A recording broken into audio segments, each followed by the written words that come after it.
আসসালামু আলাইকুম ভিউয়ার্স, সবাই কেমন আছেন? আশা করি সবাই অনেক অনেক ভালো আছেন। আজকে আমি আপনাদের তরমুজ দিয়ে খুবই মজাদার একটি পুডিং বানিয়ে দেখাবো। অনেক সময় বাজার থেকে তরমুজ আনলে মিষ্টি হয় না, পানসে পানসে লাগে, আর বাচ্চারাও খেতে চায় না। তখন আপনারাও আমার মতো এভাবে সুন্দর করে পুডিং বানিয়ে নিতে পারেন। দেখতে যেমন সুন্দর তেমনি খেতেও অনেক মজার হয়। আশা করছি রেসিপিটা আপনাদের কাছে ভালো লাগবে। প্রথমে আমি এখানে 4 পিস তরমুজ নিয়েছি। এখন আমি এগুলোকে ছোট ছোট করে কেটে নিয়েছি। এখন আমি এগুলোকে ব্লেন্ড করে নেব। প্রায় 600 গ্রামের মতো জুস হয়েছে। এখন একটা প্যানের মধ্যে আমি জুসটাকে ছেঁকে নিয়েছি। এবার এটাকে জাল করে নেব।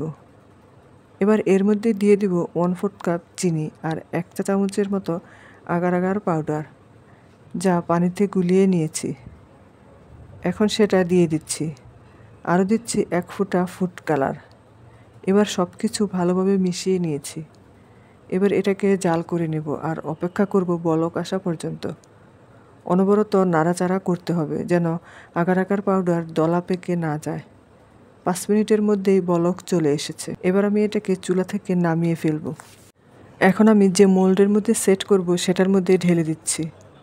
এখন নর্মাল ফ্রিজে রেখে দেব 1 ঘন্টার জন্য। 1 ঘন্টা পর ফিরে এসেছি। এখন পুডিংটা জমে গিয়েছে। মূলত আগার আগার পাউডার দেওয়ার কারণে এই পুডিংটা জমেছে। আগার আগার পাউডার দিলে যে কোনো তরল জিনিস ঘন হয় এবং জমাট বাঁধতে সাহায্য করে। এটা আপনারা যে কোনো সুপার শপেই পেয়ে যাবেন। এবার একটা প্যানের মধ্যে 2 কাপ পরিমাণ দুধ নিয়ে নিচ্ছি। এবার দিয়ে দিচ্ছি 1/4 কাপ পরিমাণ চিনি।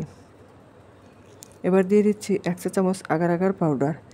এবার সব কিছু ভালোভাবে মিশিয়ে নিচ্ছি আর চুলাটাকে অন করে দিচ্ছি। এখন অপেক্ষা করছি বলক আসা পর্যন্ত। তো দেখুন দুধটা বলক চলে এসেছে।